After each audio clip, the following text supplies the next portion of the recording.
Sister channel আজকে তোমাদের কাছে নিয়ে এসেছে চিকেন ড্রামস্টিকের একটা রেসিপি। এটা বানানো খুবই সহজ আর সময়ও লাগে খুবই কম। অল্প কিছু উপকরণ দিয়ে দেখে নাও কত ঝটপট আমি এটা বানিয়ে নিচ্ছি।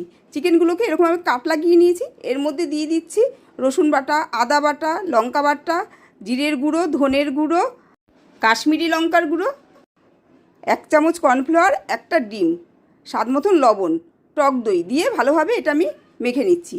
এবার গরম তেলের মধ্যে চিকেনগুলোকে আমি ভেজে নেব। চিকেনগুলো আমার ভাজা হয়ে গেছে। সেই তেলের মধ্যে আমি দিয়ে দিচ্ছি রসুন কুচি, tomato sauce, green chilli sauce, tomato ketchup দিয়ে একটু নেড়ে নিয়ে চিকেনগুলো দিয়ে দিচ্ছি। চিকেনগুলো দিয়ে 2 পিঠ ভালোভাবে নেড়ে নিয়ে এর মধ্যে একটু গার্নিশের জন্য একটু পেঁয়াজ পাতা ছড়িয়ে দিলাম। ব্যাস, আমার এবার সম্পূর্ণ তৈরি হয়ে গেল চিকেন ড্রামস্টিক।